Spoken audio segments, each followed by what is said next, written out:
Bem-vindo ao Ponto a Ponto. Hoje eu e Antônio Lavareda vamos analisar uma pesquisa inédita no Brasil, feita apenas com meninas. E a nossa convidada é a Anete Trompeter, diretora nacional da Plan Brasil, instituto responsável por essa pesquisa. Boa noite. Boa noite, Mônica. Eu queria perguntar o seguinte, por que fazer uma pesquisa só com meninas? Qual foi a necessidade, qual é o objetivo dessa pesquisa feita só com essas meninas de 6 a 14 anos, não é isso? Na verdade, é a primeira vez que você vê uma pesquisa feita com crianças, para as crianças responderem e focando nas meninas especificamente. Nós temos um trabalho grande para tentar erradicar o ciclo de pobreza e para garantir os direitos das crianças de uma forma geral. E enquanto organização humanitária, nós reparamos que as crianças sofrem muito mais, as meninas sofrem muito mais e têm os seus direitos muito mais violados e que existe um trabalho maior a ser feito junto às meninas do que aos meninos. Então, por isso a gente resolveu conduzir essa pesquisa junto às meninas aqui no Brasil. A Plan International tem uma campanha mundial, que é a campanha Por Ser Menina, que na verdade nós já estamos trabalhando nessa campanha há alguns anos e nós sentimos a necessidade de ter essa fotografia das meninas aqui no Brasil, até para a gente poder direcionar como que vai ser a nossa atuação programática e o que a gente pode fazer para melhorar a situação dessas meninas aqui no Brasil. E a ONU instituiu o dia 11 de outubro como Dia Internacional das Meninas também. Na verdade, essa é um desejo grande da Plan já de alguns anos. E num trabalho de advocacia junto com a ONU, nós conseguimos instituir o dia 11 de outubro como Dia Internacional das Meninas. E já há 2 anos que ele é celebrado no dia 11 de outubro. Ok, nós vamos então já partir para ver os dados da pesquisa feita com meninas, como eu disse, entre 6 e 14 anos em todo o país, entre julho e setembro de 2013, Lavareda. Essa pesquisa, Mônica, ela foi realizada em 5 estados, 21 municípios, não é isso? Isso. Tem inclusive um detalhe interessante que é metodológico. As entrevistas com as garotas entre 6 e 10 anos foram entrevistas individuais. E com as garotas entre 10 e 14 foram entrevistas coletivas, grupos, discussões. Metodologicamente, uma abordagem bastante interessante. Nós vamos ver aí na primeira tela que as meninas são, na grande maioria, 90%, a quase totalidade, são, digamos, satisfeitas, felizes, têm um certo orgulho em ter nascido como meninas. Despeito de 4,5% aí, e aí é uma série de fatores que explicariam esses 4,5%, os 5,2%, esses 9%, quase 10% que ficam de fora. Numa segunda tela, nós vamos ver que as meninas perguntadas se sofrem mais violência pela condição, ou seja, pelo seu sexo, 57,3% dizem que sim, elas conseguem compreender, a despeito da pouca idade, que essa condição sexual lhes é detrimental do ponto de vista da violência a que sofrem ou que estão expostas. Numa outra tela, perguntado sobre habilidades pessoais e coletivas, 72,4% delas, 7 praticamente em cada 10, dizem que os meninos não têm mais poder do que elas, não, pela condição sexual, embora os meninos estejam mais protegidos da violência, como vimos lá atrás. Reconhece, as meninas são mais obedientes, 64%, as meninas têm mais amigas, 61,7%, e as meninas são tão inteligentes quanto os meninos, 6 em cada 10 dessas garotas respondem isso. Alguns fatores, como por exemplo, mais obedientes, mais comportadas, tem a ver, obviamente, com menor taxa de testosterona, isso tem a ver com dados objetivos.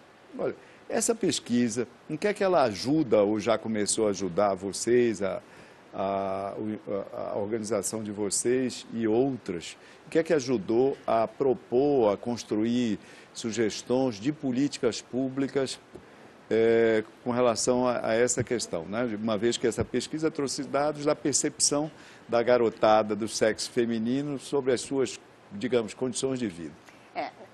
Essa é uma boa questão, porque a pesquisa está lidando especificamente com a autopercepção das meninas. Sim. Então, as perguntas que eu faço, elas são invertidas em relação aos percentuais que a gente acabou de ver. Um dos percentuais é que 90% está satisfeita com o fato de ter nascido menina. o ponto que eu levanto é 10% não Pois é, essa estão era a minha satisfeitos. pergunta.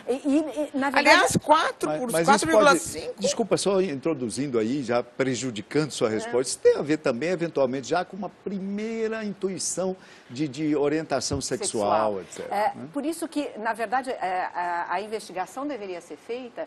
Por que 10% das meninas não estão se aceitando como meninas ou elas estão expressando um desejo de ter nascido com outro gênero? Como a pesquisa levou muito pelas questões de violência, da autoestima, um dos pontos principais que eu acho que tem mostrado nessa pesquisa é a baixa autoestima das meninas. E daí o desejo de talvez ter nascido com outro gênero não é tanto uma questão de orientação sexual e muito mais uma questão dela se ver numa situação de privilégio. Um dos quadros que mostrou ali da pesquisa mostrou que as meninas, que 60% das meninas se acham tão inteligentes quanto os meninos. Eu vou lhe dizer, o número tinha que ser 100%, porque gênero não é definição de se você é mais inteligente ou menos inteligente. Exatamente, eu também estava indo você não deveria se ver como mais inteligente ou menos inteligente simplesmente porque você é uma menina. Então, o que grita naquele número é exatamente o percentual contrário. Não, na verdade, eu gostaria de ver que as meninas se acham tão inteligentes quanto os meninos em 100%. E 40% não se achando tão inteligente é um percentual gritante. Agora, a pesquisa não aprofunda um pouco, não conversa com elas, porque são grupos também. Na verdade, o que vem das meninas que não... Tudo bem que o que elas verbalizam não necessariamente é o que é, mesmo para um adulto. Mas o que elas verbalizam? E só acrescento aí um ponto. Será que parte dessas meninas, eu não vi a pesquisa toda, será que parte delas, não havia essa alternativa, se sentem mais inteligentes do que os meninos? Não. Elas se sentem mais empoderadas do que os meninos. Na verdade, é um sentimento de autoestima que a gente está falando. Elas não se veem sendo inteligentes o suficiente. Tem outras perguntas que, na verdade, te levam à resposta do porquê, o que está por detrás desse sentimento dessa autoestima baixa. E uma das questões que foi fortemente abordada nessa pesquisa é a questão de que elas são mais responsáveis pelas tarefas domésticas, por trabalhos familiares, por ter a questão do bom comportamento, que você colocou na questão de talvez ter menos testosterona, eu já levo para outro lado, que as meninas são mais exigidas nas suas famílias. Talvez por isso que elas tenham Algumas delas, que a sua pesquisa relata, chegam a gastar 1h30 por dia em tarefas do lar. Isso em qualquer ambiente social, qualquer faixa de renda? Em todos os estratos. Obviamente, na nossa pesquisa, nós quisemos, e daí voltando para uma das perguntas que você fez, essa é só uma preliminar da pesquisa. Nós vamos ter agora mais detalhes com alguns outros recortes, indo mais a fundo nas respostas que elas deram, no porquê que elas se sentem na parte mais qualitativa da pesquisa. Mas a questão do trabalho doméstico se mostrou como uma das coisas mais gritantes e onde eu acho que a gente tem que fazer um trabalho melhor junto às políticas públicas para ter certeza que essas meninas reduz o tempo das meninas para brincar e para estudar. A grande diferença que a gente tem visto, e a gente, na verdade, a pesquisa só veio confirmar algo que as instituições que trabalham no campo com programas, nós já sabíamos, que é o seguinte: o menino, ele vai para a escola, ele volta da escola, ele vai jogar bola e ele vai estudar. Ainda não estou questionando a qualidade da educação, mas ele está indo para a escola, está voltando da escola, está indo jogar bola e está indo estudar. A menina vai para a escola, só que ela volta da escola, ela vai fazer as camas, ela vai limpar a casa, ela vai cozinhar. Nós vamos ter uma tela aí que mostra isso. Não é só para a mamãe, na verdade ela é responsável pelo trabalho de casa. Sim. Agora nós vamos ver uma reportagem que resume a importância de uma menina que tenta mudar a intolerância do seu país. Indicada ao Nobel da Paz, vencedora de um prêmio do Parlamento Europeu, Malala é hoje um grande exemplo de força para o mundo todo. Malala foi baleada na cabeça em outubro de 2012 por talibãs que são contra que meninas frequentem escolas. Mas a luta dela começou 5 anos antes, quando líderes talibãs locais determinaram que todas as escolas interrompessem as aulas dadas às meninas por um mês. A jovem, que na época tinha apenas 11 anos, começou a escrever com um pseudônimo e passou a ser um militante pelo direito à educação. Após o ataque, ela foi levada para tratamento no Reino Unido, onde vive até hoje com o pai. Atualmente, ela diz querer voltar a morar no Paquistão e defende a abertura de negociações de paz no país. Por outro lado, os talibãs dizem que Malala continua a ser um alvo legítimo de ataques e prometem tentar matá-la novamente. Desde o ataque, a causa defendida por ela ganhou repercussão global. A jovem foi indicada ao Prêmio Nobel da Paz e ganhou o Prêmio Sakharov de Liberdade de Pensamento, um dos mais importantes prêmios de direitos humanos da União Europeia.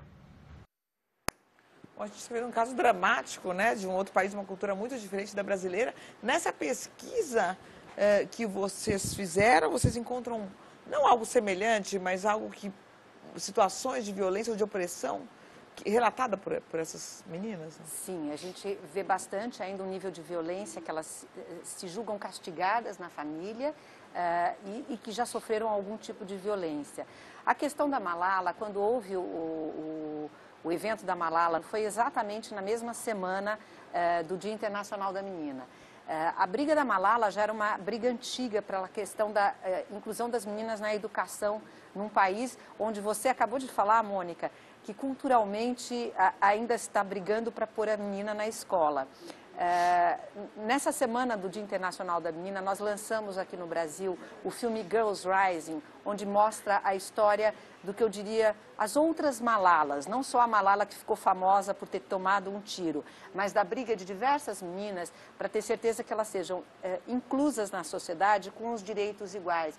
Você ainda tem caso de meninas que são escravizadas, por exemplo, no Laos.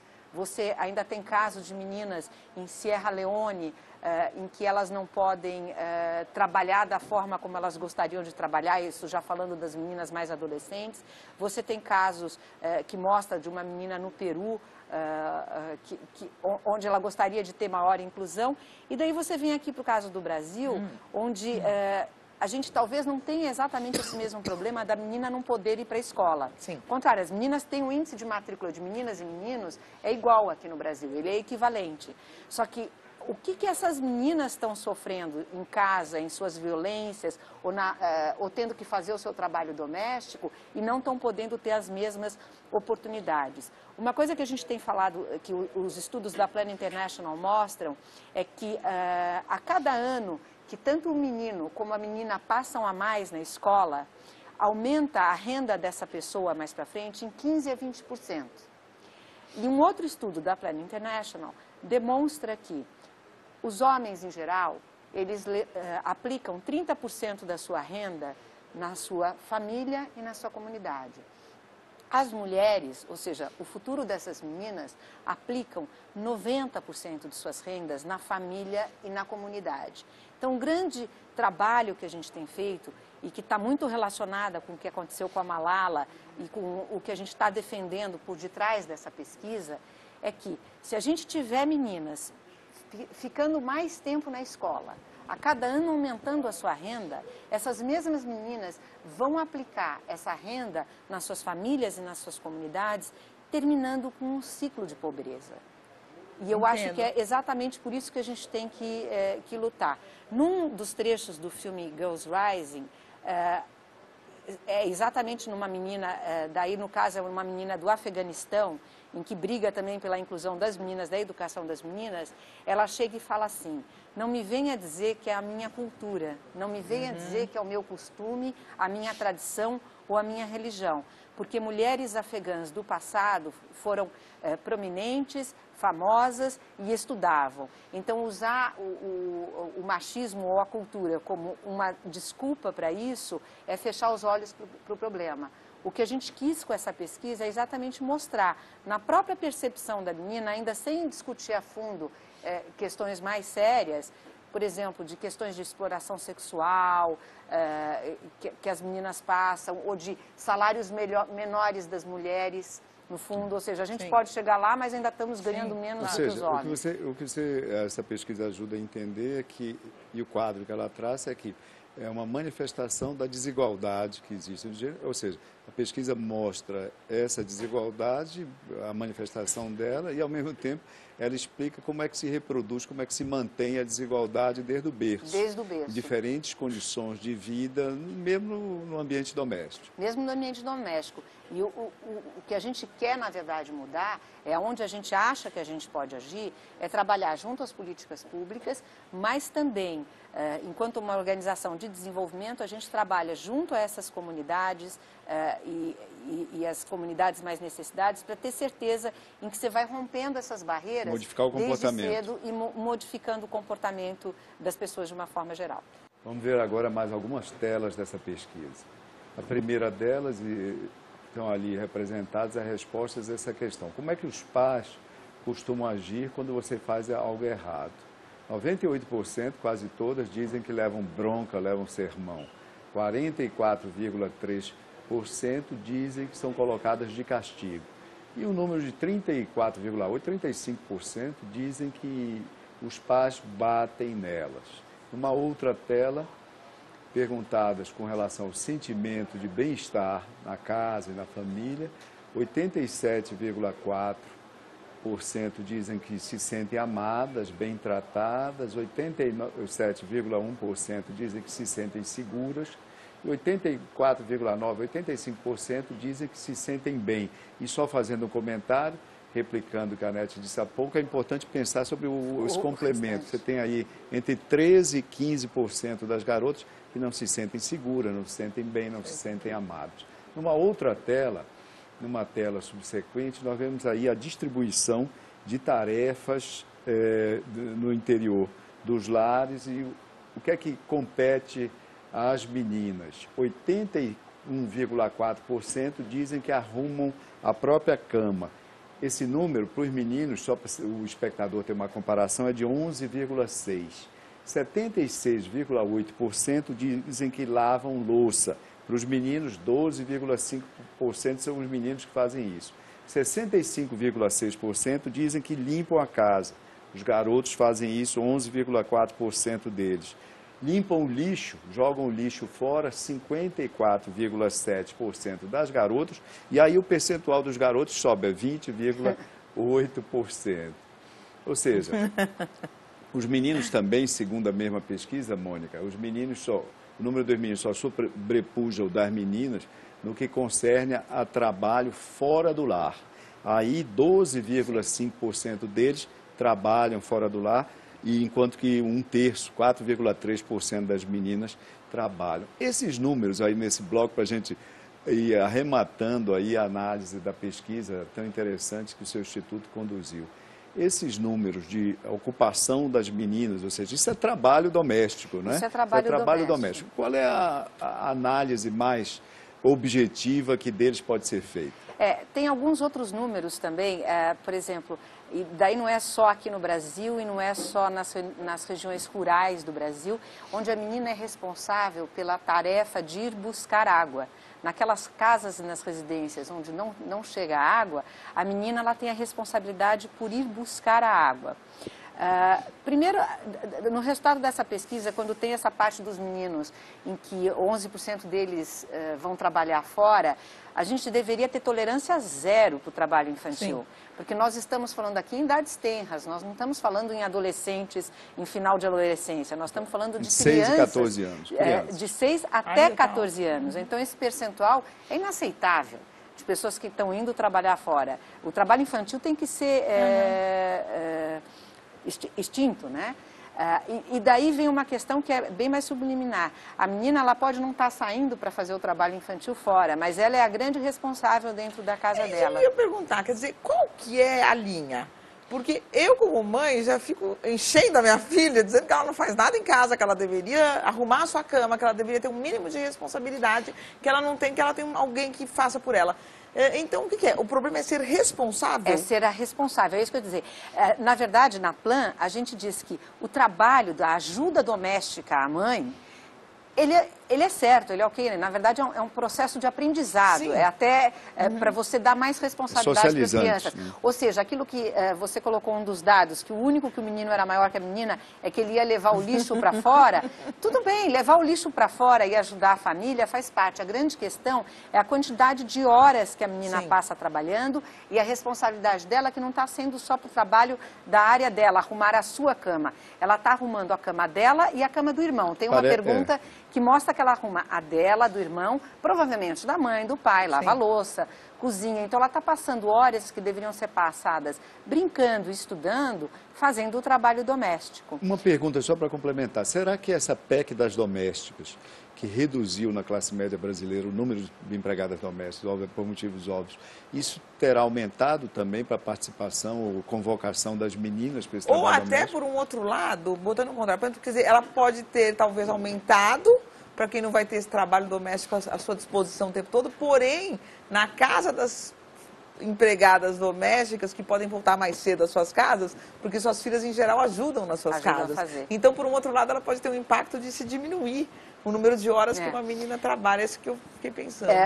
Voltando na questão de que a gente estava conversando antes, da instituição do dia 11 de outubro como o Dia Internacional da Menina, na verdade, a Plan começou a trabalhar essa campanha por ser menina há alguns anos atrás, internamente, para a gente ter certeza de que o que a gente quer, na verdade, é que as meninas passem mais tempo na escola e tempo brincando. Então, eu venho aqui a contar como nasceu essa campanha por ser menina. Ela nasceu há alguns anos atrás na visita de uma das diretoras, na verdade, da Plan na Alemanha, visitando um país do sudeste da Ásia, onde encontrava um grupo de crianças e que você via crianças bem vestidas, você via crianças que estavam voltando da escola e você via uma criança no meio desse grupo que estava mal vestida e que não estava com seus livros de escola. E daí essa diretora perguntou, por que você é diferente das outras crianças? E ela respondeu, porque eu sou uma menina. Ou seja, às vezes a gente não vê a diferença que está sendo dada, porque nós não temos esse olhar de que a menina e o menino deveriam ter um tratamento diferente. Mas, às vezes, é muito aceitável para a menina, dentro dessas comunidades, de que simplesmente elas têm que fazer essas tarefas, elas têm que trabalhar, porque elas são meninas, quando não deveria ser. A gente esquece que a desigualdade de gêneros começa na maternidade, começa dentro do lar. Começa dentro do lar. E começa elas fazendo esses trabalhos que não deveriam estar fazendo, que elas deveriam estar estudando, deveriam estar na escola. Que é assim que a gente quer romper ciclos de pobreza no mundo inteiro e aqui no Brasil também. Porque, infelizmente, a gente está chegando ao final do nosso programa. Eu estava curiosa para ver mais dados aí da pesquisa, mas a gente vai ter que encerrar. Eu gostaria muito de agradecer a sua presença aqui no Ponto a Ponto. Eu gostaria de entregar para vocês uma lembrança da Plan e da nossa campanha por ser menina. Obrigado. E gostariam que vocês usassem sempre e saber que a cor rosa, pink, não é uma cor só para meninas, ela pode ser para meninas e para meninos. Ok, obrigada. Muito obrigado, Anete Trompeter, pela presença aqui no Ponto a Ponto. E lembrando que você pode assistir todos os nossos programas no site www.bandnewstv.com.br. Muito obrigado pela audiência.